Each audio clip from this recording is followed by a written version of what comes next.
I am Batman. Average Sniper.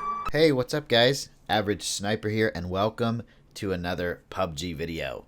In today's video, I want to talk to you guys about some of the changes I would make and some of the things I would do to try and keep PUBG alive and relevant in today's day and age where there's so many different battle royales on the market. So here we go. Let me know what you guys think in the comment section. What would you do if you had to make some changes to PUBG to keep it popular, to keep it going, and to keep people interested? It's kind of funny that we have these discussions and make videos about this, because this is really up to the executives and the developers of the game, but they seem to be doing such a poor job of it lately. It's nice to speculate and imagine what it would be like if you had the power to control it. Would it be a better game, or would it be worse? And hopefully this will be helpful, because sometimes videos like this, if they get popular enough, can get the attention of developers and people that are in charge of decision making, and they can say, hey, that sounds like an actual good idea, let's give that a try. There have been tons of games, where YouTubers and people in the comment section, people in forums have had good ideas, and it's actually been put into the game. So I came up with a little list of things I would do. Let me know what you guys think, and like I said, go in the comment section and leave me your ideas. I would love to read about them for everybody that's passionate about PUBG. Alright, so the first thing I would do, the very first thing, is I would take away all these different maps, and I would make one big map that kind of combines the features of all the maps. And I would want it to be like Erangel, because I think one of the coolest things about Erangel is how it's split into two islands. There's some bridges, and there's boats that you have to take to get across if the circle pushes from one way to the other. Now, no matter how much you love or hate bridge blocks, they are such a relevant thing and so fun to do. Whether you're the one trying to get over the bridge without getting killed, or whether you're the aggressor on the bridge trying to stop people from getting it from one side to the other. So I would definitely make a map with bridges. I would try to incorporate a little desert into it for Kraken and Miramar, a little jungle for Sandhawk, and definitely lots of features from Erangel, because I think out of all the maps, Erangel is probably the most popular one with us PUBG players.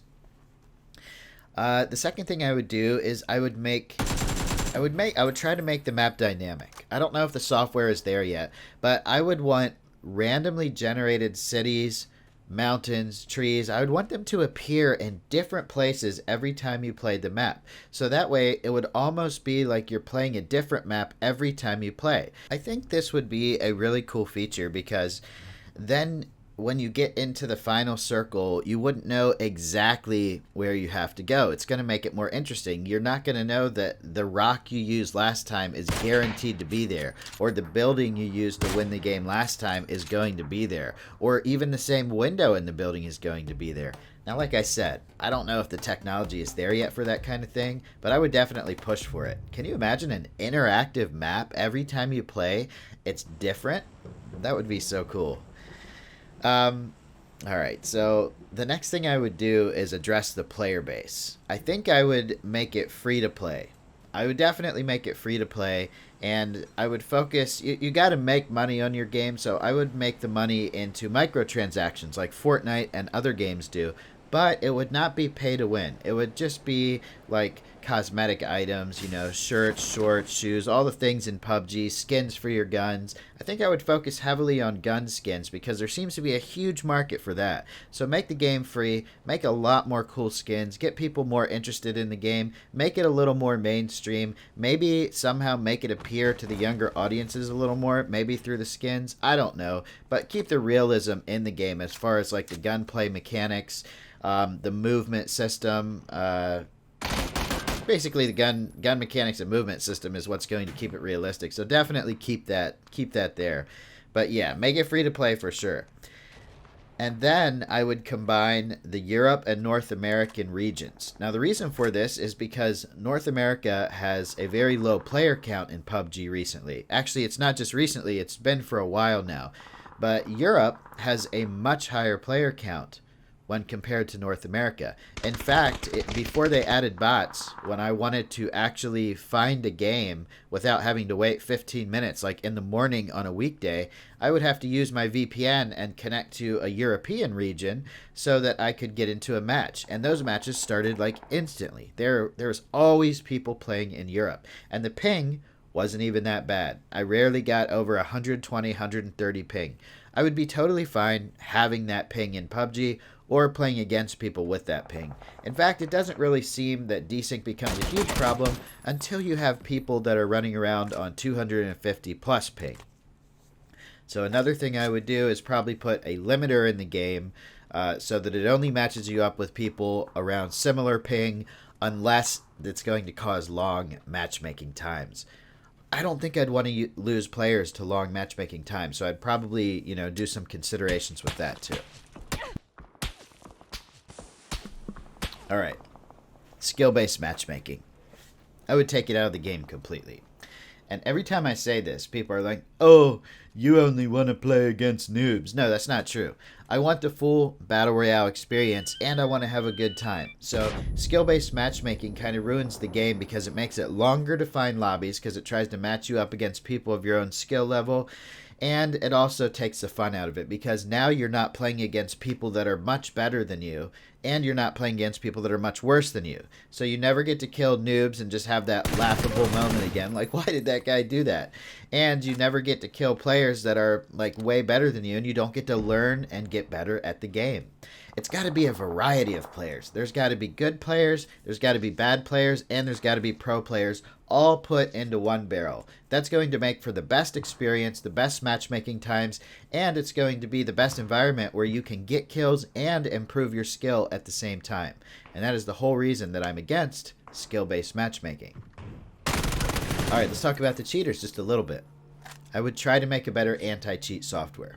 Now, we all know it's a never-ending battle with the cheaters. Every time they come up with a new strategy to combat cheats, the hackers get around it and make new cheats. This is normal, this is known.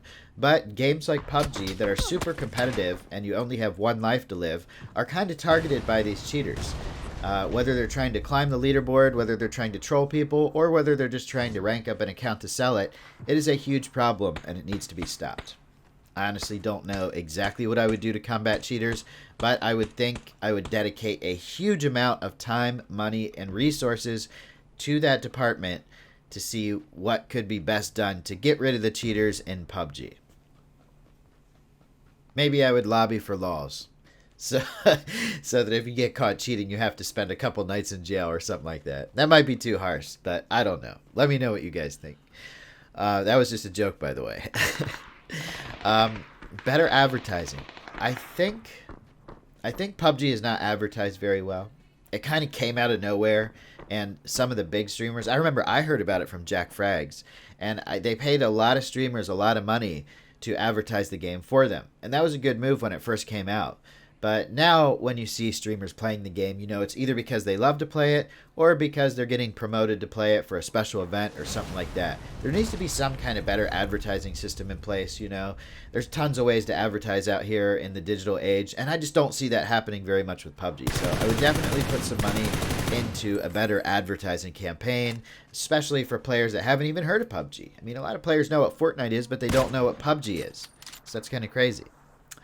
I would focus on updates for next-gen consoles and PCs. Because even though I'm primarily a PC player, I've played a lot of this game on Xbox, and I understand that a huge amount of the fan base is on Xbox and PlayStation 4. So I would definitely want to focus on that and, bring the best experience to console users and PC users at the same time, and maybe find a way to implement crossplay. That would be pretty awesome.